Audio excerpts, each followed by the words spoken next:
ಕೆಲವು ವಿಚಾರಗಳು ಏನು ಇವಾಗ ಮಾಧ್ಯಮದಲ್ಲಿ ಹರಡ್ತಾ ಇದೆ,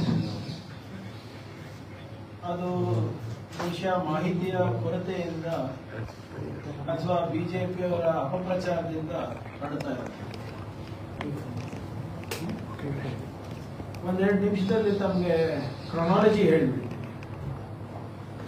ತಮಗೆ ಗೊತ್ತಿರುವ ಹಾಗೆ ನಾನು ಸರ್ಕಾರಿ ಜಾಗಗಳಲ್ಲಿರ್ಬೋದು, ಸಾರ್ವಜನಿಕ ಜಾಗಗಳಲ್ಲಿರ್ಬೋದು, ಕೆಲವು ಸಂಘಟನೆಗಳು ಏನು ಅಸಂವಿಧಾನಿಕ ಚಟುವಟಿಕೆ ನಡೆಸ್ತಾ ಇದ್ದಾರೆ ಇದಕ್ಕೆ ನಿರ್ಬಂಧ ಆಗಬೇಕು ಅಂತ ಮಾಜಿ ಮುಖ್ಯಮಂತ್ರಿ ಪತ್ರ ಬರೆದರು. ಅದಾದ್ಮೇಲೆ ಸಾಕಷ್ಟು ಚರ್ಚೆ ಆಯಿತು, ಕ್ಯಾಬಿನೆಟ್ನಲ್ಲಿ ಕೂಡ ಇದು ಪ್ರಸ್ತಾಪ ಆಯಿತು. ಒಂದು ನಿಯಮವನ್ನ ತರೋಣ ಅಂತ ತೀರ್ಮಾನ ಆಯಿತು. ಯಾಕಂದ್ರೆ ಹಲವಾರು ಇಲಾಖೆಗಳಲ್ಲಿ ಬೇರೆ ಬೇರೆ ತರ ನಿಯಮ ಇದೆ, ಹೋಮ್ ಡಿಪಾರ್ಟ್ಮೆಂಟ್ ಅಲ್ಲಿ ಬೇರೆ ಬೇರೆ ನಿಯಮ ಹಾಗೂ ಕಾಯ್ದೆಗಳಿದೆ. ಅವೆಲ್ಲಾನು ಒಗ್ಗೂಡಿಸಿ ಸಾರ್ವಜನಿಕರ ಸ್ಥಳಗಳಲ್ಲಿ ಸಭೆ ಸಮಾರಂಭಗಳು ಮಾಡಬೇಕು ಅಂದ್ರೆ ಯಾವ ರೀತಿ ನಿಯಮಗಳಿರಬೇಕು, ನಿಯಮಾವಳಿಗಳಿರಬೇಕು, ಕಾನೂನು ಇರಬೇಕು ಅಂದ್ಬಿಟ್ಟು ತೀರ್ಮಾನ ತಂದೆ. ಈಗ ಅಷ್ಟರಲ್ಲೇ ಏನು ಒಂದು ಬಹಳ ದೊಡ್ಡ ಮಟ್ಟದಲ್ಲಿ, ರಾಷ್ಟ್ರ ಮಟ್ಟದಲ್ಲಿ RSS ಬ್ಯಾನ್ ಆಗುತ್ತೆ, RSS ಬ್ಯಾನ್ ಆಗುತ್ತೆ ಅಂದ್ಬಿಟ್ಟು ಎಲ್ಲ ಪ್ರಾರಂಭ ಆಯಿತು. ಆ ಹಿನ್ನೆಲೆಯಲ್ಲೇ ಸಾಕಷ್ಟು ಜನ ದಿನನಿತ್ಯ ಇನ್ನೂ ಕೂಡ ನನಗೆ ಬೆದರಿಕೆ ಕರೆಗಳ ಪ್ರಾರಂಭ ಆಯಿತು. ಬೆದರಿಕೆ ಕರೆಗಳು ಬರ್ತಾ ಇದೆ ಅಂತ ಹೇಳಿದ್ಕೆ ಬಿಜೆಪಿ ಅವರು ಇಲ್ಲ ಇದು ಪ್ರಿಯಾಂಕ್ ಖರ್ಗೆ ಪಬ್ಲಿಸಿಟಿ ಸ್ಟಂಟ್ ಮಾಡ್ತಾ ಇದ್ದಾರೆ ಹಂಗೆ ಹಿಂಗೆ ಆಯ್ತಪ್ಪ ಅಂದ್ಬಿಟ್ಟು ಅದನ್ನೂ ರೆಕಾರ್ಡಿಂಗ್ ಕೊಟ್ಟೇವೆ. ಮಾಧ್ಯಮದಲ್ಲಿ ಆ ರೆಕಾರ್ಡಿಂಗ್ ಬಂದ ತಕ್ಷಣ ಬಿಜೆಪಿಯವರ ಬಾಯಿಗೆ ತುಟಿಗೆ ಹೊಲಿಗೆ ಬಿತ್ತು. ಅವರ ಸಂಸ್ಕೃತಿ, ಅವರ ಸಂಸ್ಕಾರವನ್ನ ನಾವು ಬಹಿರಂಗ ಮಾಡಿದ್ಮೇಲೆ ಅದ್ರ ಬಗ್ಗೆ ಚರ್ಚೆಗೆ ಬಂದಿಲ್ಲ. ಆ ವ್ಯಕ್ತಿಯ ನಮಗೆ ಬೆದರಿಕೆ ಹಾಕಿದ್ದು, ನಮ್ಮ ಕುಟುಂಬದ ಬಗ್ಗೆ ಅವಾಚಿಕ ಶಬ್ದದಲ್ಲಿ ಮಾತಾಡಿದವರು ಈಗ ಮಹಾರಾಷ್ಟ್ರ ಮೂಲದವರಿದ್ದು ಅವರಿಗೆ ಅರೆಸ್ಟ್ ಕೂಡ ಆಗಿದ್ದಾರೆ. ಇವೆಲ್ಲ ಆದ್ಮೇಲೆ RSS ನವರು ಕಲಬುರಗಿ ಡಿಸ್ಟ್ರಿಕ್ಟ್ ನಲ್ಲಿ ಪಥಸಂಚಲನ ನಾವು ಮಾಡೇ ಮಾಡ್ತೀವಿ ಅಂತ ಹಠ ಹೇಳಿದ್ರು. ಚಿತಾಪುರ ಮತ್ತೆ ಸೇಡಂನಲ್ಲಿ ನಾವು ಮಾಡ್ತೀವಿ ಅಂತ. ಮುಂಚೆ ಬಹುಶಃ ಇದ್ದಿರ್ಬೋದು, ಏನೋ ಅವ್ರದ್ದು ಡೇಟ್ಸ್ ಅಂತೂ ಯಾವತ್ತೂ ಕನ್ಫರ್ಮ್ ಆಗಿರ್ಲಿಲ್ಲ. ಆದ್ರೆ ಇವೆಲ್ಲ ಆದ್ಮೇಲೆ ಉದ್ದೇಶ ಪೂರ್ವಕವಾಗಿ ನನ್ನ ಜಿಲ್ಲೆನಲ್ಲಿ, ನನ್ನ ಮತಕ್ಷೇತ್ರದಲ್ಲಿ, ನನ್ನ ಪಕ್ಕದ ಮತಕ್ಷೇತ್ರದಲ್ಲಿ ಒಂದು ಸ್ಟ್ರಾಂಗ್ ಮೆಸೇಜ್ ಕಳಿಸ್ಬೇಕು, ನಾವು ಇವರಿಗೆ ಪಾಠ ಕಳಿಸ್ಬೇಕು ಅಂದ್ಬಿಟ್ಟು ಪ್ಲಾನ್ ಮಾಡ್ತಾರೆ. ಅದಕ್ಕಿಂತ ಮುಂಚೆ ಯಾವತ್ತೂ ಕೂಡ ನೀವು ನೋಡಿದ್ರೆ ಯಾವಾಗಲೂ ಮುಂಚಿತವಾಗಿ 1 ವಾರ ಮುಂಚೆ, 10 ದಿನ ಮುಂಚೆನೆ ಇವೆಲ್ಲ ಪ್ಲಾನ್ ಮಾಡ್ತಾರೆ. ಆದ್ರೆ ಇಲ್ಲಿ ಯಾವಾಗ ಈ ವ್ಯಕ್ತಿ ಬಂಧನ ಆಗ್ತದೆ, ಇದು ಚರ್ಚೆಗೆ ಬರುತ್ತೆ, ಬಿಜೆಪಿ ನಾಯಕರೆಲ್ಲ ತೊಡೆ ತಟ್ತಾರೆ, ಅದಾದ್ಮೇಲೆ ಇವರು ಹೀಗೆ ಪ್ಲಾನ್ ಮಾಡ್ತಾರೆ. ನಾನು ಹೇಳ್ದಂಗೆ ಇವ್ರು ಯಾರು ಸರ್ಕಾರದ ಅನುಮತಿ ಕೇಳೋದಿಲ್ಲ. ಒಂದು ಕಾಗದದಲ್ಲಿ ಸಂಘದ ಹೆಸರು ಅನ್ನ ಉಲ್ಲೇಖಿಸಿ ಯಾವ ವ್ಯಕ್ತಿ ಚಿತ್ತಾಪುರದವರು ಅಲ್ಲ, ಚಿಂಚೋಳಿದವರು ಅನ್ಸುತ್ತೆ, ಮತ್ತೆ ಕಲಬುರಗಿದವರು, ಅವರು ನಾವು ಪಥಸಂಚಲನ ಮಾಡ್ತಾ ಇದ್ದೀವಿ, 100 ವರ್ಷ ಆಗಿದೆ RSS ಗೆ ಪಥಸಂಚಲನ ಮಾಡ್ತಾ ಇದೀವಿ, ಇದು ನಮ್ಮ ರೂಟ್, ನಾವು ಈ ಗದ್ದೆಗಳಿಗೆ ಹೋಗಿ ಇಲ್ಲಿ ನಾವು ಪಥಸಂಚಲನ ಮಾಡಿ ನಾವು ಬಜಾಜ್ ಕಲ್ಯಾಣ ಮಂಟಪಕ್ಕೆ, ಒಂದು ಕಲ್ಯಾಣ ಮಂಟಪಕ್ಕೆ ನಾವು ಬಂದು ಅಲ್ಲಿ ಭಾಷಣ ಮಾಡ್ತೀನಿ ಅಂತ ಹೇಳ್ತಾರೆ. ಅವರು ಅನುಮತಿ ಕೇಳೋದಿಲ್ಲ. ಇದು ಮಾಹಿತಿಗಾಗಿ ಅಂತ ಇರೋದು ಲೆಟರ್, ಅನುಮತಿಗಾಗಿ ಅಲ್ಲ, ಮಾಹಿತಿಗಾಗಿ. ಅವಾಗ ತಹಸೀಲ್ದಾರರು ಕೆಲವು ಪ್ರಶ್ನೆಗಳು ಕೇಳ್ತಾರೆ. ಅಷ್ಟರಲ್ಲಿ ಏನಾಗುತ್ತೆ, ಇವರು ಪಥಸಂಚಲನ ಮಾಡ್ತಾ ಇದಾರಲ್ಲ ಅಂತ ಬೇರೆ ಸಂಘಟನೆಗಳು ಭೀಮ್ ಆರ್ಮಿ, ದಲಿತ್ ಪ್ಯಾಂಥರ್ ಮತ್ತೆ ಇನ್ನ ಒಂದು 2-3 ಸಂಘಟನೆಗಳು ಅವರು ಕೂಡ ಚಿತ್ತಾಪುರ್ನಲ್ಲಿ ಪಥಸಂಚಲನ ಮಾಡಲಿಕ್ಕೆ, ಕಲಬುರಗಿನಲ್ಲಿ ಜಿಲ್ಲಾದ್ಯಂತ ಪಥಸಂಚಲನ ಮಾಡಲಿಕ್ಕೆ ಅವರು ಕೂಡ ಪರ್ಮಿಷನ್ ಕೇಳ್ತಾರೆ. ಅವರೇನ್ ಹೇಳ್ತಾರೆ, ಈ ಸಂಘಟನೆಯಿಂದ ಪ್ರಿಯಾಂಕ್ ಖರ್ಗೆಗೆ ನಿಂದನೆ ಆಗಿದೆ, ಓಪನ್ ಆಗಿ ಆ ವ್ಯಕ್ತಿಯ ಯಾರು ಬೆದರಿಕೆ ಹಾಕಿರ್ತಾರೆ, ನಾನು ಈ ಸಂಘಟನೆಯದವನು, ಇದನ್ನ ನಾನು ಮೈಗೂಡಿಸ್ಕೊಂಡಿದ್ದೀನಿ, ಈ ತತ್ವವನ್ನ, ಸಿದ್ಧಾಂತವನ್ನ, ನೀನ್ ಯಾರು ಇದಕ್ಕೆ ಪ್ರಶ್ನೆ ಮಾಡಕ್ಕೆ ಅಂತ ಏನು ಬೆದರಿಕೆ ಹಾಕ್ತಾರಲ್ಲ, ಈ ಸಂಘಟನೆಯಿಂದ ಆಗಿದೆ. ಈ ಸಂಘಟನೆಯದವರು ನಮ್ಮಲ್ಲಿ ಸಾಕಷ್ಟು ಬೇಸರ ಇದೆ, ಆಕ್ರೋಶ ಇದೆ, ಇದನ್ನ ನೀವು ಅಲವ್ ಮಾಡಬೇಡಿ, ಅಥವಾ ಅವ್ರಿಗೆ ಅಲವ್ ಮಾಡಿದ್ರೆ ನಮಗೂ ಅಲವ್ ಮಾಡಿ. ಆದ್ರೆ ಏನಾದ್ರೂ ಹೆಚ್ಚ ಕಮ್ಮಿ ಆದ್ರೆ ಯಾರು ಜವಾಬ್ದಾರಿ ಅಂತ ಅವರು ಕೂಡ ಒಂದು ಪತ್ರ ಬರೀತಾರೆ ನಮ್ಮ ಗೃಹ ಇಲಾಖೆಗೆ. ಈಗ ನಮ್ಮ ಇದೇ ಸಂಘಟನೆಯಿಂದ ನಾನು ಬಯಸ್ಕೊಂಡಿ, ನಮ್ಮ ಕುಟುಂಬದ ಮೇಲೆ ಇವರು ಏನೇನೋ ಇಲ್ಲದ ಸಲ್ಲದೆಲ್ಲ ಮಾತನಾಡಿ ಚಿತ್ತಾಪುರ್ನಲ್ಲೇ ಏನೋ ಪಥಸಂಚಲನ ಮಾಡ್ತಾರೆ ಅಂದ್ರೆ ನಮ್ ಜನ ಏನ್ ಮಾಡಬೇಕು? ಬಟ್ ನ್ಯಾಚುರಲಿ ಅಲ್ಲ, ಈಗ they will also be hurt ಅಲ್ಲ.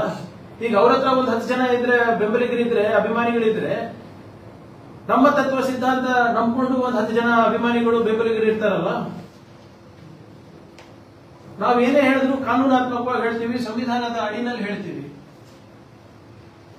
ಇವರು ಹಿಂಗೆ ಮಾತನಾಡಿ ಇಲ್ಲ ನಾವು ಮಾಡೇ ಮಾಡ್ತೀವಿ, ಹಠ ಹೇಳಿದ್ವಿ, ಮಾಡ್ಬೇಕಾದ್ರೆ ಆಮೇಲೆ ಮಾಡ್ಬೋದಾಗಿತ್ತಲ್ಲ, ಏನ್ ಅರ್ಜೆಂಟ್ ಏನಿತ್ತು ನಿಮ್ದು? ಇಮಿಡಿಯೇಟ್ ಆಗಿ ಮಾಡ್ಬೇಕಾಗಿತ್ತಂತ ಏನಿದ್ದು? ಏನ್ ಸಾಧನೆ ಏನ್ ಮಾಡ್ಬೇಕಾಗಿತ್ತು ನೀವು? ಯಾವ ಪಾಪ ಅಮಾಯಕರ ಹತ್ರ ದಿನ ನಮ್ಗೆ ಫೋನ್ ಕರೆ ಮಾಡಿ ಬೆದರಿಕೆ ಕೊಡ್ತೀರ. ಅದ್ರ ಪ್ರಕಾರ ನಾವು ಕಾನೂನು ಕ್ರಮ ತಗೊಂಡ್ರೆ ನೀವು ಕಾನೂನನ್ನ ಮೀರಿ ನಾವು ಪಥಸಂಚಲನ ಮಾಡೇ ಮಾಡ್ತೀನಿ ಅಂತ ಬರೋದ ಅವಶ್ಯಕತೆ ಏನಿದೆ? ಇದೇ ಡೇಟಿಗೆ ಬರಬೇಕು ಅಂತ ಏನು ಅವಶ್ಯಕತೆ ಇದೆ? ಯಾವಾಗ ಜನರಲ್ಲಿ ನೀವು ನಿಮ್ಮ ಮಾತಿನಿಂದ ಜನರಿಗೆ ಘಾಸಿಯಾಗಿದೆ, ಜನರಿಗೆ ಮನಸ್ಸಿಗೆ ನೋವಾಗಿದೆ, ಆಕ್ರೋಶದಲ್ಲಿದ್ದಾರೆ, ಅವಾಗೆ ಮಾಡ್ಬೇಕಂತ ಏನಿದೆ? ಸೊ ಇವ್ರು ಮಾಡ್ತೀನಿ ಅಂದಾಗ ಹಲವಾರು ಸಂಘಟನೆಗಳು ಕೂಡ ಮಾಡ್ತೀನಿ ಅಂತ ಹೇಳುದು. ಅದ್ರ ಜೊತೆಗೆ ಬಿಜೆಪಿ ಚಿತ್ತಾಪುರಿನ ಅಭ್ಯರ್ಥಿ, ಹಿಂದಿನ ಅಭ್ಯರ್ಥಿ, ಅವರು ಕೂಡ ಬಂದು ಪ್ರೆಸ್ ಮೀಟ್ ಮಾಡಿಬಿಟ್ಟು ನಿನಗೆ ಬರೇ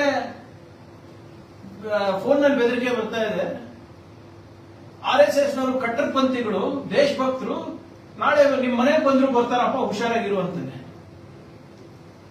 ಇದಾದ್ಮೇಲೆ ನೀವು ಪಥಸಂಚಲನ ಮಾಡ್ಬೇಕಾ? ಇದಾದ್ಮೇಲೆ ನಿಮ್ಗೆ ಪಥಸಂಚಲನಕ್ಕೆ ಅವಕಾಶ ಕೊಡ್ಬೇಕಾ ಜನರು? ನೀವು ಖಾಸಗಿಯಾಗಿ ಮಾಡ್ತಾ ಇದ್ರೆ ಏನ್ ತೊಂದರೆ ಇಲ್ಲ, ನಿಮ್ದು ಯಾವ್ದೋ ಒಂದು ಶಾಲೆ ಇದೆ, ನಿಮ್ದು ಯಾವ್ದೋ ಒಂದು ನಾಯಕರದು ಹೊಲ ಇದ್ರೆ ಮಾಡ್ಕೊಳ್ಳಿ, ಅದಕ್ಕೆ ನಮ್ಗೆ ನಿಯಂತ್ರಣ ಇಲ್ಲ. You abuse a public representative, you abuse an MLA of that place, and you want to do the march in the same constituency.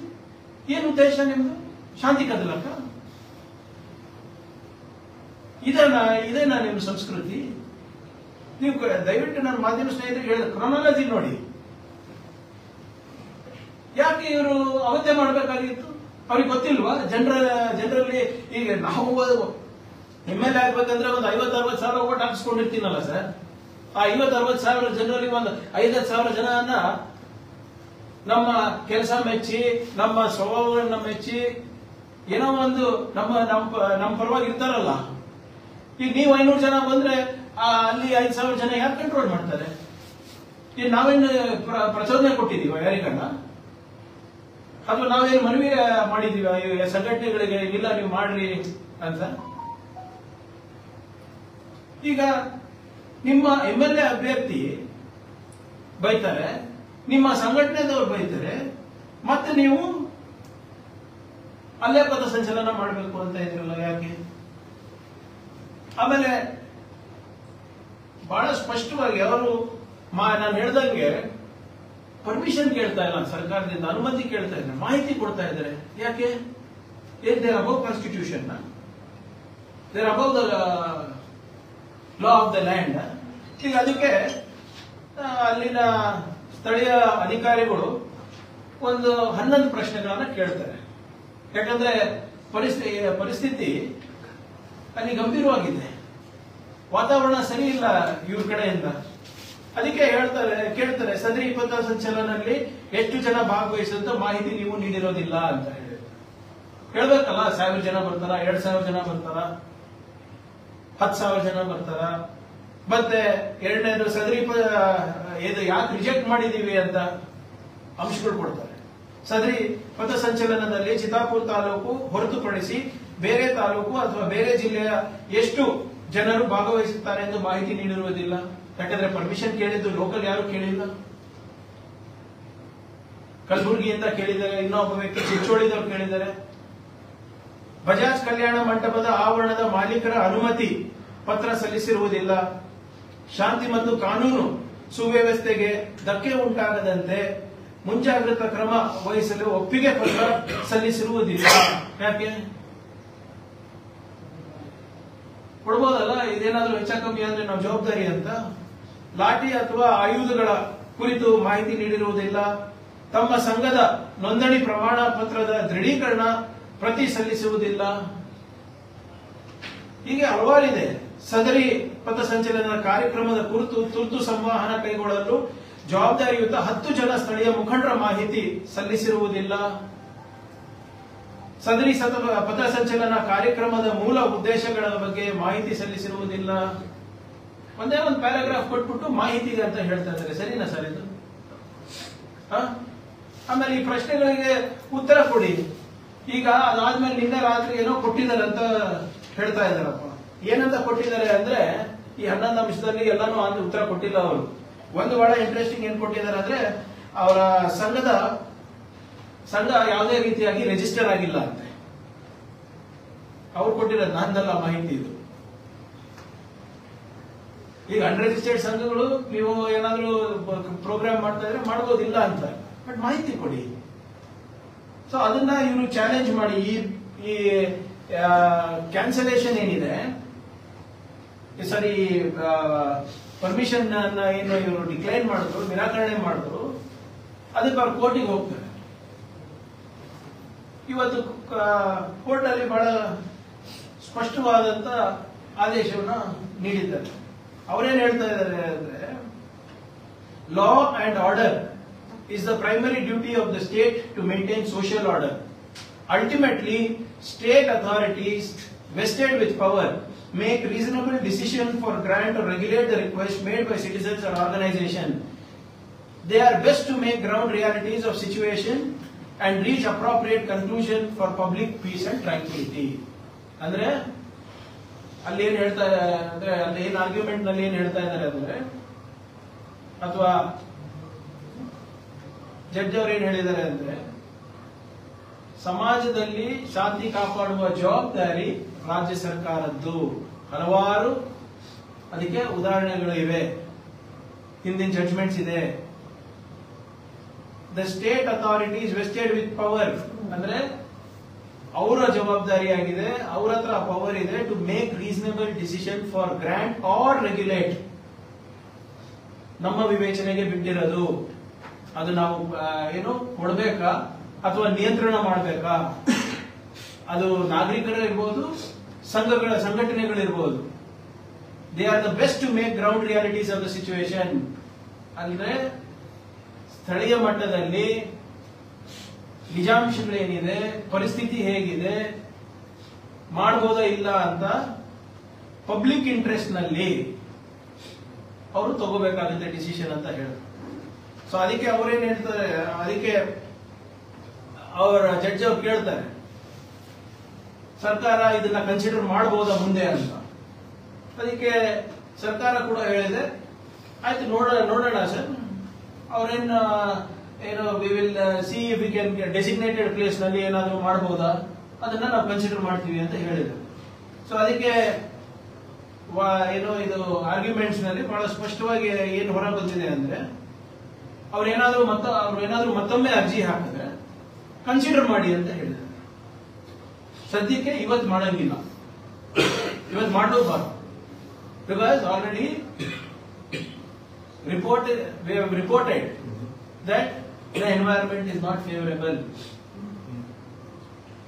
ಯಾರು ನೀವು ಬೈದಿದ್ದೀರಾ ಅವ್ರ ಕ್ಷೇತ್ರಕ್ಕೆ ಹೋಗಿ ಮಾಡೋ ಅವಶ್ಯಕತೆ ಏನಿದೆ? ಮತ್ತೆ ಎಲ್ಲರೂ ಇವತ್ತೇ ಯಾಕೆ ಮಾಡ್ತಾ ಇದ್ದೀರಾ? ಎಲ್ಲರಿಗೂ ಅವರವರ ಹಕ್ಕಿದೆ, ಇಲ್ಲ ಅಂತ ಇಲ್ಲ. ಭೀಮ್ ಆರ್ಮಿ ಅವರಿಗೂ ಇದೆ, ದಲಿತ್ ಪ್ಯಾಂಥರ್ ಅವರಿಗೂ ಇದೆ, RSS ಅವರಿಗೂ ಇದೆ, ಕಾಂಗ್ರೆಸ್ ಪಕ್ಷಕ್ಕೂ ಇದೆ, ಬಿಜೆಪಿಗೂ ಇದೆ. ಸರಿಯಾಗಿ ಮಾಡಿ, ಶಾಂತಿಯುತವಾಗಿ ಮಾಡಿ, ಯಾವುದೇ ರೀತಿಯಾದಂತ ಅಹಿತಕರವಾದಂತ ಘಟನೆಗಳು ನಡೆಲಾರ್ದಂಗೆ ನೋಡ್ಕೊಳ್ಳೋದು ರಾಜ್ಯ ಸರ್ಕಾರದ. ಅವರು ಎಲ್ಲೂ ಹೇಳಿಲ್ಲ. ನೀವು ಮತ್ತೊಮ್ಮೆ ಅರ್ಜಿ ಸಲ್ಲಿಸಿ ಸರ್ಕಾರ ಕನ್ಸಿಡರ್ ಮಾಡಬಹುದಾ ಇಲ್ಲ ಅಂತ ನಾವು ಪರಿಶೀಲನೆ ಮಾಡಿ ಅಂತ ಹೇಳಿದ್ದಾರೆ. ಸೊ ಅವರು ಕೊಡ್ಲಿ, ಮತ್ತೊಮ್ಮೆ ಅರ್ಜಿ ಕೊಡ್ಲಿ, ಏನೇನು ಪ್ರಶ್ನೆಗಳು ಕೇಳಿದ್ದಾರೆ with respect to maintaining law and order. ಅವರು ಮತ್ತೊಮ್ಮೆ ಸಲ್ಲಿಸಿದ್ರೆ based on the conditions and environment ಅವ್ರು ಮಾಡಲಿ. ಆದ್ರಿಂದ ಇವತ್ತು ಒಂದು ಸ್ಪಷ್ಟವಾದಂತ ಸಂದೇಶ ಏನು ಅಂದ್ರೆ, ನೀವು ಮಾಡಬೇಕಾಗಿದ್ರೆ please keep law and order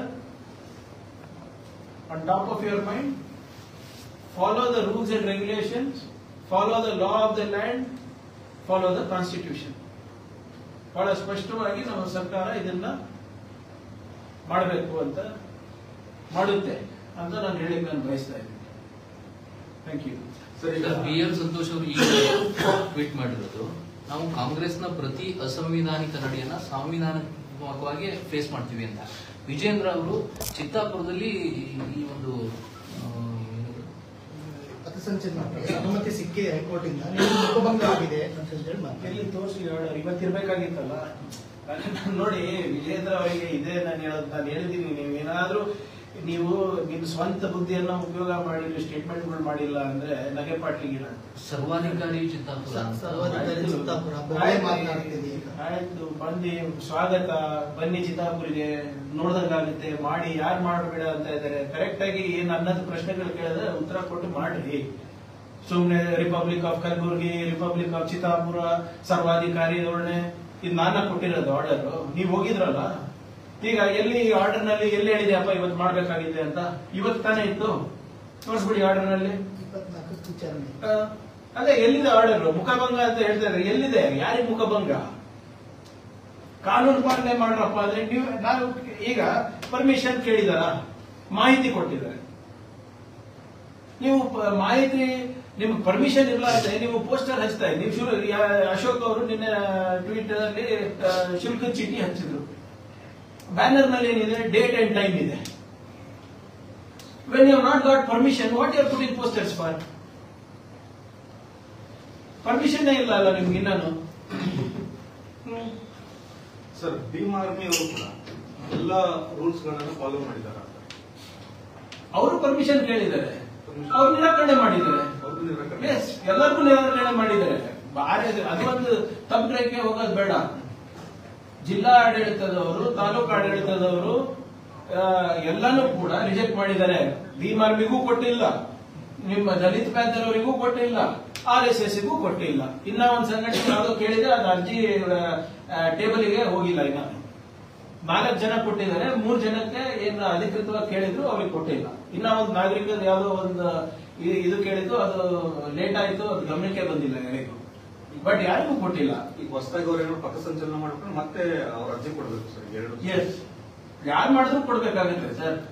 ಈ ರೂಲು ಬರೇ ನನಗಲ್ಲ, ನಿಮ್ಗಲ್ಲ, ಎಲ್ಲರಿಗೂ, ಇಡೀ ಸ್ಟೇಟ್ ಗೆ ಅನ್ವಯಿಸ್ತದೆ. ಈಗ ಇಷ್ಟು ವರ್ಷ ಏನು ನೀವು ಹೇಳ್ದಂಗೆ ಇಷ್ಟು ವರ್ಷ ನಡೀತಾ ಇತ್ತು, ನಡೆದುಕೊಂಡಿ. ಈಗ ಕಾನೂನನ್ನ ಮರೆತುಬಿಟ್ಟು ಇವರು ಈ ಪದ್ಧತಿಗಳನ್ನ ಜಾರಿಗೆ ಮಾಡಿದೆ. ಇನ್ಮೇಲಿಂದ ಆಗ್ಬಾರ್ದು ಅಂತ ಅಷ್ಟೇ. ಸರ್, ಈಗ ನಿನ್ನೆ ಆದೇಶ ಆಗಿದೆ, ಚಿತ್ತಾಪುರ ಬಿಟ್ಟು ಚಾಮರಾಜನಗರ, ಕುಣಿಗಲ್ಲು, ತುಮಕೂರು, ಬೇರೆ ಬೇರೆ ಭಾಗದಲ್ಲೂ ಕೂಡ ಅವರು ಸೇಮ್ ಪಥಸಂಚಲನ ಇವತ್ತೇ ಇಟ್ಕೊಂಡಿದ್ದಾರೆ. ಅಲ್ಲಿ ಯಾಕೆ ಆ ಜಿಲ್ಲಾಡಳಿತಗಳು ಅನುಮತಿಯನ್ನ ಕೊಟ್ಟಿದ್ದಾರೆ? ನೋಡಿ, ನಾನು ಅದಕ್ಕೆ ನಿಮ್ಗೆ ಹೇಳೋದು, ಈಗ ಬಹಳಷ್ಟು ಕಡೆ ಇದು ಮುಂಚೆನೂ ಮಾಡ್ಕೊಂಡು ಬಂದಿದ್ದಾರೆ, ಇಲ್ಲ ಅಂತ ಯಾರು ಕೇಳಿಲ್ಲ, ಮಾಡಿದ್ದಾರೆ. ಈಗ ನಾವು ಕೇಳ್ತಾ ಇದ್ದೀವಿ. ಆಮೇಲೆ ಇಲ್ಲಿ ವಿಶೇಷ ಏನಂದ್ರೆ, ಇಲ್ಲಿ RSS ಅವರ ಬೆಂಬಲಿಗರು, ಅಭಿಮಾನಿಗಳು ನನಗೆ ಜೀವ ಬೆದರಿಕೆ ಕೊಟ್ಟಿ, ನಿಮ್ಮ ಅಧಿಕೃತ ಬಿಜೆಪಿ ಅಭ್ಯರ್ಥಿ ಅವನು ಬೆದರಿಕೆ ಕೊಟ್ಟಿ, ನೀವು ಮಾರ್ಚ್ ಇವತ್ತೇ ಮಾಡ್ತೀನಿ ಅಂದ್ರೆ ಇಸ್ ದಟ್ ಕರೆಕ್ಟ್ ಸರ್? ನಿಮ್ಗೆ ಗೊತ್ತಿಲ್ವಾ? ನಿಮ್ಗೆ ಅಷ್ಟು ವಿವೇಕತನ ಇಲ್ವಾ? ನಿಮ್ಮ ಆಯ್ತು ಬರೇ ಹೇಳಿದಾರಂತಲ್ಲ, ಅರೆಸ್ಟೆಡ್. ನಿಮ್ಗೆ ಇದೇ ಟೈಮ್ ಸಿಗ್ತಾ ಮಾಡಕ್ಕೆ? ನಿಮ್ ಉದ್ದೇಶ ಏನು? ನಿಮ್ ಉದ್ದೇಶ ಏನು? ನೀವು ಮಾಡ್ಕೊಂಡು ಬಂದಿದ್ದೀರಾ ಅಂತ ಹೇಳ್ತಾ ಇದ್ರಲ್ಲ, ಹಿಂದೆನೂ ಮಾಡಿದ್ದೀರಾ. ನಾನು MLA ಇದ್ದೀನಿ, ಅಲ್ಲೇ 4 ಸರಿ ಅಲ್ಲಿಂದ ನಿಂತಿದ್ದೀನಿ. ನನ್ಗೆ ಗೊತ್ತಿಲ್ವಾ ನಿಮ್ ಚಟುವಟಿಕೆಗಳು? ಗೊತ್ತಿದೆ. ಇಲ್ಲಿವರೆಗೂ ಸುಮ್ಮನಿದ್ವಿ. ಈಗ ನೀವು ಮಾಡ್ಬೇಕಂತ ಇದ್ದೀರಲ್ಲ, ಇವತ್ತೇ ಯಾಕೆ ಮಾಡ್ಬೇಕಂತೆ? ಅದನ್ನು ಈ ಬೆದರಿಕೆ ಆದ್ಮೇಲೆ, ಅವನ ಅರೆಸ್ಟ್ ಆದ್ಮೇಲೆ, ಈ ಅಭ್ಯರ್ಥಿ ಮಾತಾಡಿದ್ಮೇಲೆ, ಬಿಜೆಪಿ ನಾಯಕರು ತೊಡೆ ತಟ್ಟದ ಮೇಲೆ ನೀವು ಚಿದಂಬರಿಗೆ ಬರಬೇಕು, ಕಲಬುರಗಿನಲ್ಲಿ ಮಾಡಬೇಕು, ಸೇಡಂನಲ್ಲಿ ಮಾಡಬೇಕು. ಯಾಕೆ ಇಷ್ಟು ದಿನ ಇತ್ತಲ್ಲಪ್ಪ, ಯಾಕೆ ಮಾಡಿಲ್ಲ? ಅಥವಾ ಮುಂದೆ ಮಾಡಬಹುದಾಗಿತ್ತು. ನಿಮ್ ಟೈಮಿಂಗ್ ಏನಿದೆ, it is only to disturb law and order. ಈಗಿನ್ನ ಅದೆಲ್ಲ ಆಕ್ಚುಲಿ ನಾವು ಗಮನಕ್ಕೆ ತಂದಿಲ್ಲ, ಕೋರ್ಟ್ ಗಮನಕ್ಕೆ. ಸಮಯ ಬಂದಾಗ ಅದನ್ನು ತರ್ತೀವಿ. ನೀವೇ ಹೇಳಿ, ವಾಟ್ ಇಸ್ ದ ಪಾಯಿಂಟ್? ಏನ್ ಅಷ್ಟೇನ್ ಪ್ರತಿಷ್ಠೆ ನಿಮಗೆ ಇವತ್ತೇ ಮಾಡಕ್ಕೆ? ಈಗ ಬೆದರಿಕೆ ಕೊಟ್ಟವ್ರು ನೀವು, ಬೆದರಿಕೆ ಕೊಟ್ಟವ್ರು ನಿಮ್ಮ ಅಭ್ಯರ್ಥಿ, ಇನ್ನಾನು ಕೂಡ ಬೆದರಿಕೆ ಕೊಡ್ತಾ ಇರೋದು ನೀವು. ಮತ್ತೆ ನಮ್ಮ ಮನೆಗೆ ಬರ್ತೀನಿ ಅಂತ ಇರಲ್ಲ. ಹೆಂಗೆ ನಿಮ್ಮ ವಿರೋಧ ಪಕ್ಷದ ಮೇಲ್ಮನೆ ನಾಯಕರು ನಮ್ಗೆ ನಾಯಿ ಅಂದ್ಬಿಟ್ಟು ನಮ್ಮ ಕ್ಷೇತ್ರಕ್ಕೆ ಹೋಗ್ತಾರೆ, ನಮ್ಮ ಜನರು ಅವರಿಗೆ ಪುಷ್ಪಾರ್ಚನೆ ಮಾಡ್ಬೇಕಂತೆ. ಹೇಗಾಗ್ತದೆ ಸರ್? ಇವ್ರ ಅಭಿಮಾನಿಗಳಿದ್ರೆ ಕಟ್ಟಲು, ನಮ್ಮ ಅಭಿಮಾನಿಗಳು ಏನ್ ಮಾಡ್ಬೇಕು? ಇವ್ರು ಹೇಳಿದೆಲ್ಲ ಕೇಳ್ಕೊಂಡಿರ್ಬೇಕಾ? ಓಕೆ ಸರ್, ಈಗ ಮುಜುಮ್ದಾರ್ ಅವರು ಟ್ವೀಟ್ ಮಾಡಿದ್ದಾರೆ. ಅಲ್ಲ, ಅವ್ರು ಹೇಳಿದ್ದಾರೆ ನಾವು ಕಾಂಗ್ರೆಸ್ ಸರ್ಕಾರ ಇದ್ದಾಗ ಅಷ್ಟೇ ಅಲ್ಲ, ಹಿಂದೆ ಬಿಜೆಪಿ ಸರ್ಕಾರ ಇದ್ದಾಗ, ಬೇರೆ ಬೇರೆ ಸರ್ಕಾರ ಇದ್ದಾಗೂ ಸಹ ನಾವು ಟ್ವೀಟ್ ಮಾಡಿದ್ವಿ. ನಮಗ ಈಗ ಆಗ್ಬೇಕಾಗಿದ್ದು ಬೆಂಗಳೂರು ಮತ್ತು ಕಸದ ಸಮಸ್ಯೆ ಬಗೆಹರಿಬೇಕು. ನೋಡಿ, ಇದನ್ನ ಆಗ್ಲೇ ಮುಂಚೆನೂ ಹೇಳಿದ್ದೀನಿ. ಕಿರಣ್ ಮಜುಮ್ದಾರ್ ಇರ್ಬೋದು, ಮೋಹನ್ ದಾಸ್ ಪೈ ಇರ್ಬೋದು, ಅನೇಕ ಯಾರು ನಿಮ್ಮ ಈ ಬೆಂಗಳೂರಿನಲ್ಲಿ ಒಂದು ದೊಡ್ಡ ಮಟ್ಟದಲ್ಲಿ ಅವ್ರದಾದಂತ ಒಂದು ಕೊಡುಗೆ ಕೊಟ್ಟವ್ರು ಇರ್ಬೋದು, ಎಲ್ಲರೂ ಕೂಡ ನೀವು ಹೇಳ್ದಂಗೆ they have been active always. ಸರ್ಕಾರ ಯಾವುದೇ ಇದ್ರೂ ಕೂಡ ಅವರು ಒಂದು ಟಾಸ್ಕ್ ಫೋರ್ಸ್ ಕಮಿಟಿನಲ್ಲಿ ಇರ್ತಾರೆ ಸಲಹೆ ಕೊಡ್ಲಿಕ್ಕೆ. ಯಾರೇ ಇರ್ಬೋದು, ನಾವು ನಮ್ಮ ಸರ್ಕಾರ ಇದ್ದಾಗೂ ಮೋಹನ್ ದಾಸ್ ಪೈ ಅವರಿದ್ರು, ಕಿರಣ್ ಮಜುಮ್ದಾರ್ ಅವರಿದ್ರು, ಬಿಜೆಪಿ ಇದ್ದಾಗೂ ಇದ್ರು. ಅವರಿಗೆಲ್ಲರೂ ಗೊತ್ತಿದೆ. ಆಮೇಲೆ ಎಲ್ಲಾ ಮಂತ್ರಿಗಳು ಅವರಿಗೆ ಪರಿಚಯ ಇದ್ದಾರೆ, ಎಲ್ಲರೂ ಅವರಿಗೆ ಗೌರವಿಸ್ತಾರೆ. ಬೆಂಗಳೂರನ್ನ ಜಾಗತಿಕ ಮಟ್ಟದಲ್ಲಿ ತಗೊಂಡೋಗಿ ಅವ್ರದ್ದು ಒಂದು ಕೊಡುಗೆ ಇದೆ. ಆದ್ರೆ ಸರ್ಕಾರದ ಏನೋ ಕೊಡುಗೆ ಅಲ್ವಾ? ನಮ್ ನೀತಿ ಇರ್ಲಿಲ್ಲ, ನಮ್ ಯೋಜನೆಗಳಿರ್ಲಿಲ್ಲ ಅಂದ್ರೆ ಎಲ್ಲರೂ ಬೆಳಿಲಿಕ್ಕೆ ಸಾಧ್ಯ ಆಗ್ತಾ ಇತ್ತ? ನೀವೇ ಹೇಳಿ. Everybody has to be partner in progress. ನಾವು ಈಗ ಅವರು ಸಂಸ್ಥೆ ನಡೆಸ್ತಾರೆ, ಕರೆಕ್ಟಾ? ಅವರು ಪ್ರಾರಂಭ ಮಾಡಿದಾಗ ಇಷ್ಟು ದೊಡ್ಡ ಸಂಸ್ಥೆ ಇತ್ತಾ? ಹಂತ ಹಂತವಾಗಿ ಬೆಳ್ಕೊಂಡು ಬಂದ್ವಿ. ಇವತ್ತು ವಿಶ್ವ ಮಟ್ಟದಲ್ಲಿ ಇದ್ದಾರೆ. ಹುಟ್ಟುತ್ತಲೇ ನಡೆಯಕ್ಕೆ ಪ್ರಾರಂಭ ಮಾಡಿದ್ರ? ಅವಾಗ ಕೋರ್ಸ್ ಕರೆಕ್ಷನ್ ಮಾಡ್ಕೋತಾ ಹೋಗ್ತೇವೆ ಎಲ್ಲರೂ, ಅವರು ಇರ್ಬೋದು, ನಾವಿರ್ಬೋದು. ನಾನು ಹೇಳಿದ್ದೀನಲ್ಲ, ಕನ್ಸ್ಟ್ರಕ್ಟಿವ್ ಕ್ರಿಟಿಸಿಸಮ್ ಮಾಡಿದ್ರೆ ವಿ ವೆಲ್ಕಮ್ ಇಟ್. ಸೊಲ್ಯೂಷನ್ ಕೊಡಿ, we will take it, will adapt it. ಯಾರು ಬೇಡ ಅಂತ ಇದ್ದಾರೆ? ಆದ್ರೆ ನಂದು ಒಂದೇ ಪ್ರಶ್ನೆ ಏನಪ್ಪಾ ಅಂದ್ರೆ, ಮುಂಬೈನಲ್ಲಿ ಇಷ್ಟು ಫ್ರೀಡಮ್ ಇದೆಯಾ ಅವ್ರ ಬಿಸ್ನೆಸ್ ಮ್ಯಾನ್ಗಳಿಗೆ? ಮೊನ್ನೆ ಒಂದು ದೊಡ್ಡ ಸೇತುವೆ ಕಟ್ಟದ್ರಲ್ಲಿ, ಆಂಧ್ರಪುರ್ಲಾ ಕಾಂಪ್ಲೆಕ್ಸ್ ಒಂದು ಸೇತುವೆ. The idea was to is traffic jam. ಅದರಿಂದ ಇನ್ನ ಜಾಸ್ತಿ ಆಗಿದೆ, ಅದಕ್ಕೆ ಮತ್ತೆ ಟನಲ್ ರೋಡ್ ಮಾಡ್ತಾ ಇದ್ದಾರೆ. ಈಗ ಇಲ್ಲಿ ಟನಲ್ ರೋಡ್ ಬಗ್ಗೆ ಎಲ್ಲರಿಗೂ ಒಪಿನಿಯನ್ ಇದೆ, ಅಲ್ಲಿ ಎಲ್ಲರೂ ಸುಮ್ಮನಿದಾರಲ್ಲ ಸರ್. ಡೆಲ್ಲಿನಲ್ಲಿರುವಂತ ಟ್ರಾಫಿಕ್ ಜಾಮು, ವಾತಾವರಣದ ಬಗ್ಗೆ ಯಾರಾದ್ರೂ ಒಬ್ಬರನ್ನ ಕಂಪ್ಲೇಂಟ್ ಮಾಡೋದು ನೋಡ್ತೀರಾ? ಯಾವ್ದು ನಿಮ್ಮ ಚೆನ್ನೈ ನೋಡ್ತೀರಾ? ಕೇರಳನಲ್ಲಿ ತಿರುವನಂತಪುರಂ ನೋಡ್ತೀರಾ? ಎಲ್ಲ ಸಿಟಿನಲ್ಲೂ ಪ್ರಾಬ್ಲಮ್ ಇದೆ, ಇಲ್ಲ ಅಂತ ಹೇಳ್ತಾ ಇಲ್ಲ ಯಾರು. ಆದ್ರೆ ಸಹಭಾಗಿತ್ವದಲ್ಲಿ ನಾವು ಸಾಲ್ವ್ ಮಾಡಬೇಕಾಗ್ತದೆ. ಒಂದು ಒಳ್ಳೆಯದೇನಪ್ಪಾ ಅಂದ್ರೆ there expectation is that Congress government can and will solve it. ಹಿಂದಿನ ಸರ್ಕಾರಗಳಲ್ಲೆಲ್ಲ ಇವ್ರು ಇಷ್ಟೊಂದು ಆಕ್ಟಿವ್ ಆಗಿರಲಿಲ್ಲ. ನಿನ್ನೆ ಜಾಸ್ತಿ ಭರವಸೆ ಇದ್ದಂಗಿದೆ ಸರ್. ಈಗ ಸರ್ಕಾರ ಸರ್ಕಾರಗಳಿಗೆ ಒಂದು ವಾರ ನೋಡಿ, it is my responsibility sir. ನೋಡಿ, ಈಗ providing the best possible infrastructure for investment and growth is my responsibility, the responsibility of the government. ನಾವು ಪ್ರಯತ್ನ ಮಾಡ್ತಾ ಇಲ್ಲ ಅಂತ ಇಲ್ಲ ಸರ್. ಹೇಳಿ ನೀವು, ಈಗ ಲಾಸ್ಟ್ ಟೈಮ್ ನಾವು ಫ್ಲೈಓವರ್ ಮಾಡ್ಬೇಕಂದ್ರೆ ಫ್ಲೈಓವರ್ ಬೇಡ ಅಂದ್ರು. ಆಯ್ತಪ್ಪ, ಮೇಲಿಂದ ಹೋಗಕ್ಕಾಗಲ್ಲ, ಕೆಳಗಡೆಯಿಂದ ಅಕ್ವಿಸಿಷನ್ ಅಕ್ವೈರ್ ಮಾಡಕ್ಕಾಗಲ್ಲ, ಕೆಳಗಡೆಯಿಂದ ಟನಲ್ ಅಂದ್ರೆ ಅದನ್ನು ಬೇಡ ಅಂತಾರೆ. ಹೇಗೆ ಹೋಗೋದು? ಪರಿಹಾರ ಬೇಕಲ್ಲ. ಮೇಲೆ ಬೇಡ, ಕೆಳಗಡೆ ಬೇಡ ಅಂದ್ರೆ ಎಲ್ಲಿಂದ ಹಾಕೊಂಡು ಹೋಗ್ತೀರಾ ಎಲ್ಲ ಕಡೆ?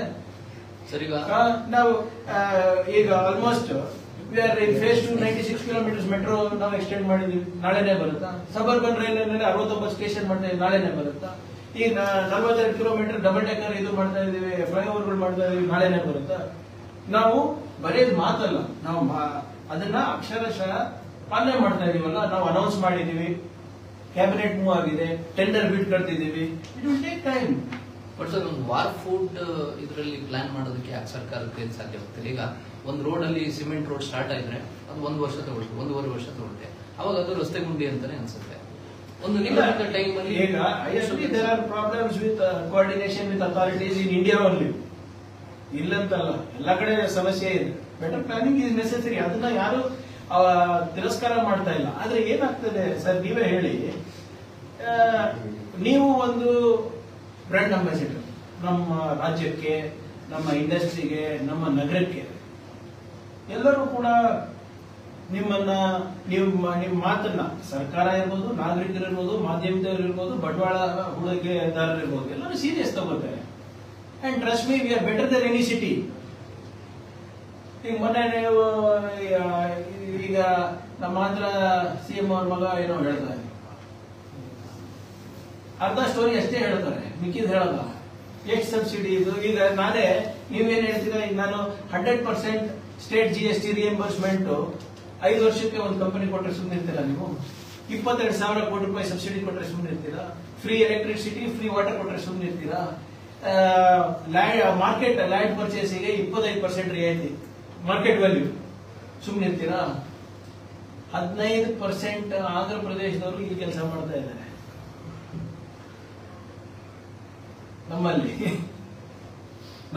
ನಮ್ಮವರು ಹೋಗಿ ಅಲ್ಲಿ ಕೆಲಸ ಮಾಡ್ತಾ ಇಲ್ಲ, ಹೆಚ್ಚಾಗಿ ಅಲ್ಲಿಂದ ಬಂದು ಇಲ್ಲಿ ಕೆಲಸ ಮಾಡ್ತಾ ಇದ್ದಾರೆ. ಹೈಯೆಸ್ಟ್ ಮೈಗ್ರೆಂಟ್ ಪಾಪ್ಯುಲೇಷನ್ ಅಬ್ಸಾರ್ಪ್ಷನ್ ಇವತ್ತು ನಮ್ಮ ರಾಜ್ಯದಲ್ಲಿ ಇದೆ, ಇಡೀ ಇಂಡಿಯಾನಲ್ಲಿ. One of the fastest growing cities in the world. And yes, it's a work in progress, ನಾನು ಹೋಗ್ತೀನಿ. ಆದ್ರೆ ಸ್ವಲ್ಪ ಏನೇ ನ್ಯೂನ್ಯತೆಗಳಿದ್ರು ಕೂಡ ಅದನ್ನ ಹೇಗೆ ನಿವಾರಣೆ ಮಾಡಿಬಿಟ್ಟು ನಾವು ಮುಂದುವರಿಬೇಕು ನೋಡೋದು ಹೊತ್ತು. ದಿನ ಬೆಳಿಗ್ಗೆ ಎದ್ದು ನೀವು ಬರೇ ಕ್ರಿಟಿಸೈಸ್ ಮಾಡಿಬಿಟ್ರೆ ಏನಾಗುತ್ತೆ? ನಿಮ್ಮ ಮಾತಿಗೂ ಬೆಲೆ ಕೂಡ ತಿಳಿಸ್ಬೇಕು ಅಷ್ಟೇ. ಇದು ದಿನ ಇದ್ದಿದೆ ಅಂತ ಹೇಳ್ತಾರೆ. ಅಬ್ಜೆಕ್ಟಿವ್ಲಿ ನೀವು ಹೇಳಿ, ಪಾಯಿಂಟ್ A to B ಸರಿ ಇಲ್ವಾ? ಪ್ರಯತ್ನ ಮಾಡೋಣ, ಇವತ್ತಿಲ್ಲ ನಾಳೆ ಸಾರ್ಟ್ ಔಟ್ ಮಾಡೋಕೆ. ಇಲ್ಲ, ನೀವು ಒಂದು ಆಲ್ಟರ್ನೇಟ್ ಆಗಿ C ಕ್ರಿಯೇಟ್ ಮಾಡೋ ಆಪ್ಷನ್ C ಕೊಟ್ರೆ ಇದು ಮೊಬಿಲಿಟಿ ಚೆನ್ನಾಗುತ್ತೆ, ಇದು ಟ್ರಾಫಿಕ್ ನಿಯಂತ್ರಣ ಆಗುತ್ತೆ ಅಂತ ಹೇಳಿದ್ರೆ try that also. Who saying no? ಎರಡನೇ ಹಂತದ ನಗರಗಳ ಬಗ್ಗೆ ಗಮನ ಹರಿಸ್ತಿಲ್ಲ. ಇಲ್ಲ, ಇದೆ, ಯಾರು ಹೋಗಕ್ ತಯಾರಿಲ್ಲ. ಈ ಬಿರಾಂಡ್ ಬೆಂಗಳೂರು ಅಂದ್ಬಿಟ್ಟು ನಮ್ದೇ ಪಾಲಿಸಿ ಇದೆ ಅಲ್ವಾ ಸರ್? ಇವತ್ತು ನೋಡಿ, ಮೈಸೂರು 3,200 ಕೋಟಿ ರೂಪಾಯಿ IT ಎಕ್ಸ್ಪೋರ್ಟ್ಸ್ ಮಾಡ್ತಾ ಇದೆ. ಹುಬ್ಳಿ ಸುಮಾರು 7,500 ಕೋಟಿ ರೂಪಾಯಿ ಎಕ್ಸ್ಪೋರ್ಟ್ ಮಾಡ್ತಾ ಇದೆ. ಮಂಗಳೂರು ಸುಮಾರು 3,000 ಕೋಟಿ ರೂಪಾಯಿ ಎಕ್ಸ್ಪೋರ್ಟ್ ಮಾಡ್ತಾ ಇದೆ. ನಮ್ಮ ನವೋದ್ಯಮದಲ್ಲಿ ಇವತ್ತು 1,800 ಏನು ಅಪ್ಲಿಕೇಶನ್ ಬಂದಿದೆ, 400ಕ್ಕಿಂತ ಹೆಚ್ಚು ನವೋದ್ಯಮಗಳು Tier 2 ಟೌನ್ಸ್ ಇಂದ ಇದೆ. ಈಗ ಮೊನ್ನೆ ತಾನೇ ಮಂಗಳೂರಿನಲ್ಲಿ IT ಪಾರ್ಕ್ ಅನ್ನ ನಾವು ಎಸ್ಟಾಬ್ಲಿಷ್ ಮಾಡ್ಲಿಕ್ಕೆ ನಾವು ಅನುಮೋದನೆ ಕೊಟ್ಟಿದ್ದೀವಿ. ಬೆಳಗಾಂನಲ್ಲಿ ಸ್ಪೆಷಲ್ ಸ್ಪೆಷಲ್ ಝೋನ್ ಇಂದ ಇವತ್ತು ಐಫೋನ್ ಕೆಲವು ಮೈಕ್ರೋ ಕಾಂಪೊನೆಂಟ್ಸ್ ಅಲ್ಲಿಂದ ತಯಾರಿ ಹಾಕೊಂಡು ಹೋಗ್ತಾ ಇದೆ, ಮಾಡ್ತಾ ಇದೀವಿ. ಇದು ಈಗ leap programme, local economic acceleration programme, ಅದೇ ಅಲ್ವಾ? ಹುಬ್ಳಿ, ಬೆಳಗಾವಿ, ಧಾರವಾಡ ಒಂದು ಕ್ಲಸ್ಟರು, ಮಣಿಪಾಲು, ಉಡುಪಿ, ಮಂಗಳೂರು ಒಂದು ಕ್ಲಸ್ಟರು, ರಾಮನಗರ, ಮಂಡ್ಯ, ಮೈಸೂರು ಒಂದು cluster, Kalaburagi regional head quarter ಒಂದು ಕ್ಲಸ್ಟರು, ಬಳ್ಳಾರಿ ಒಂದು ಕ್ಲಸ್ಟರ್. ಇದರಲ್ಲಿ 1,000 ಕೋಟಿ ರೂಪಾಯಿ ನಾವು ದುಡ್ಡು ಹಾಕ್ತಾ ಇದೀವಿ. ಇದು ಸುಮ್ಮನೆ ಏನೋ ಒಂದು ಕಾನ್ಸೆಪ್ಟ್ ಅಲ್ಲ. ಈಗ ಮೊನ್ನೆ ನಾನೇ ಹೋಗಿ ಬಂದಿದ್ದೀನಿ ಮಂಗಳೂರು. ಅಲ್ಲಿ ಹೋಗಿ ಅನೌನ್ಸ್ ಮಾಡ್ಬಿಟ್ಟು ನಾನು 2 ವಾರ ಕೇಳಿದ್ದೆ, ನಾನು ಇದನ್ನ ಒಂದು IT ಪಾರ್ಕ್ ಅನ್ನ ಘೋಷಣೆ ಮಾಡ್ತೀವಿ, ನಾನು GCC ಅಂತ. ಕ್ಯಾಬಿನೆಟ್ ನಲ್ಲಿ ಮೊನ್ನೆ ಅನುಮೋದನೆ ಆಯ್ತು. ಪ್ರಯತ್ನ ಅದು ನಿರಂತರವಾಗಿ ನಡೀತಾ ಇದೆ. And we will do it. ನೀವೇ ಹೇಳಿ, ಮೈಸೂರಿಂದ 3,000 ಕೋಟಿ ರೂಪಾಯಿ ಇವತ್ತು IT ಸರ್ವಿಸಸ್ ರಫ್ತಾಗ್ತಾ ಇದೆ ಅಂದ್ರೆ ಪ್ರಗತಿ ಅಲ್ವಾ? ಮಂಗಳೂರಿಂದ ಆಗ್ತಾ ಇದೆ ಅಂದ್ರೆ ಪ್ರಗತಿ ಅಲ್ವಾ? In fact Dakshina Kannada, Uttara Kannada has the very good potential. ಸ್ವಲ್ಪ ಇವರು ಅಲ್ಲಿ ವಾತಾವರಣ ಸರಿಪಡಿಸಿದ್ದಾರೆ. ಈ ಕೋಮದ ವಿಷ ಬೀಜವನ್ನ ಅಲ್ಲಿ ಬಿತ್ತದ ನಿಲ್ಲಿಸಿದ್ರೆ 100% they can contribute more to the state GDP. ಇವಾಗ 39.9% of the GDP is contributed by Bengaluru alone. ಅದಾದ್ಮೇಲೆ ದಕ್ಷಿಣ ಕನ್ನಡ 5.4%. ಇವ್ರು ಏನಾದ್ರೂ ಒಂದು ಒಳ್ಳೆ ಬಂಡವಾಳಕ್ಕೆ ಅವಕಾಶ ಕೊಟ್ರೆ, ಉದ್ಯೋಗ ಕಲ್ಪಿಸ್ಕೊಡ್ಲಿಕ್ಕೆ ಅವಕಾಶ ಕೊಟ್ರೆ ಆರಾಮಾಗಿ 7% ತನಕ ಹೋಗುತ್ತೆ ಇನ್ನ 1.5-2 ವರ್ಷದಲ್ಲಿ. ಇವರೆಲ್ಲರೂ ಇದೆಲ್ಲ ಬಿಟ್ಟು ಬೇರೆ ಬೇರೆ ರೀತಿಯಾದಂತಹ ಚಟುವಟಿಕೆಗಳು ಬಿಟ್ಟು ಯಾರು ಬಂಡವಾಳ ತರ್ತಾರೆ, ಯಾರು ಉದ್ಯೋಗ ಸೃಷ್ಟಿ ಮಾಡ್ತಾರೆ, ಅವರಿಗೆ ಅವಕಾಶಗಳು ಕೊಟ್ರೆ ಇಟ್ ವಿಲ್ ಇನ್ನ ಆರಾಮಾಗಿ 1.5-2% ಅವರೇ ಕಾಂಟ್ರಿಬ್ಯೂಟ್ ಮಾಡಬಹುದು. ನಿಮ್ಗೆ ಆಶ್ಚರ್ಯ ಆಗುತ್ತೆ. ಮೊನ್ನೆ ಮಂಗಳೂರಿಗೆ ಹೋದಾಗ ಒಂದು ಕಂಪನಿ ಉದ್ಘಾಟನೆ ಮಾಡಿ ಬಂದೆ, ಡೆನ್ಮಾರ್ಕ್ ಕಂಪನಿ. 850 ಜನ ಇವತ್ತು ಮಂಗಳೂರಿನಲ್ಲಿ ಕೆಲಸ ಮಾಡ್ತಾ ಇದ್ದಾರೆ. 8-10 ಜನ ಡೆನ್ಮಾರ್ಕಿನ ಟಾಪ್ ಲೀಡರ್ಶಿಪ್ ಮಂಗಳೂರಿನಲ್ಲಿ ಕೊಡ್ತಾರೆ. ಬೆಳಗ್ಗೆ 6 ಗಂಟೆ ಶಶಿ ಇತ್ಲು ಬೀಚಿಗೆ ಸರ್ಫಿಗೆ ಹೋಗ್ತಾರೆ, ಮುಗಿಸ್ಕೊಂಡು 9-9:30ಗೆ ಕೆಲ್ಸಕ್ಕೆ ಬರ್ತಾರೆ. ಪೊಟೆನ್ಶಿಯಲ್ ಇದೆ ಸರ್. ಇಂಥ ವಾತಾವರಣ ಇದ್ರೆ ಬರೋದಿಲ್ಲ ಜನ. ಈ ವಾತಾವರಣ ಬದಲಾಯಿಸಿ ಬಂಡವಾಳಕ್ಕೆ ಅವಕಾಶ ಮಾಡಿಕೊಟ್ರೆ ಉದ್ಯೋಗ ಸೃಷ್ಟಿ ಆಗುತ್ತೆ. ಉದ್ಯೋಗ ಸೃಷ್ಟಿ ಆದ್ರೆ ನಮ್ಮ ಸ್ಟ್ಯಾಂಡರ್ಡ್ ಆಫ್ ಲಿವಿಂಗ್ ಚೆನ್ನಾಗಿರ್ತದೆ. ಅದಕ್ಕೆ ನಮ್ಮ ಪ್ರಯತ್ನ ಇರೋದಲ್ಲ, ಪ್ರಬುದ್ಧ ಸಮಾಜ, ಸಮೃದ್ಧ ಸಮಾಜ. ಆ ಪ್ರಬುದ್ಧ ಸಮಾಜದ ಕಡೆಗೆ ನಾವು ನಮ್ಮ ನಡೆ ಇದೆ. ಅದಕ್ಕೆ ಇವೆಲ್ಲ ಮಾಡ್ತಾ ಇರೋದಲ್ವಾ. IT-BT ಸಿಇಒಗಳ ಜೊತೆ ಸಭೆ ಮಾಡ್ತೀವಿ, ನಿಮ್ಮನ್ನು ಕರ್ಕೊಂಡು ಮಾಡ್ತೀವಿ ದಿನಾಂಕ ಈಗ ಹಬ್ಬ ಆದ್ಮೇಲೆ ಒಂದು ರೂಟ್ ಹಾಕ್ತೀವಿ. ಯಾಕಂದ್ರೆ ಇವರೆಲ್ಲರೂ ಕೂಡ ಸಿಗ್ಬೇಕಲ್ಲ ನಮ್ಗೆ. ಯಾಕಂದ್ರೆ ಲಾಂಗ್ ವೀಕೆಂಡ್ ಮತ್ತೆ ಸರಣಿ ರಜೆಗಳು ಇರೋದ್ರಿಂದ ನಾವು ಸುಮ್ಮನೆ ಕಾಟಾಚಾರಕ್ಕೆ ಹೋಗೋದಲ್ಲ. ಅವ್ರ ಜೊತೆ ಕೂತ್ಕೊಂಡು ಏನೇನ್ ಮಾಡ್ಬೋದು, ಏನೇನಿಲ್ಲ, ಅವ್ರ ಹತ್ರ ಯಾವ್ದಾದ್ರು ತಂತ್ರಜ್ಞಾನ ಇದೆಯಾ, ಅವ್ರ ಹತ್ರ ಯಾವ್ದಾದ್ರು ನವೋದ್ಯಮಗಳನ್ನ ಈ ಪ್ರಾಬ್ಲಮ್ಗಳು ಸಾಲ್ವ್ ಮಾಡ್ಲಿಕ್ಕೆ ಅವ್ರ ಪೈಲಟ್ ಮಾಡ್ತಾ ಇದಾರೆ, ಅವೆಲ್ಲ ನೋಡ್ಬಿಟ್ಟು ಅಳವಡಿಸ್ಕೊಡೋಣ. ಸರ್, ಆಂದೋಲನ ಶ್ರೀಗಳು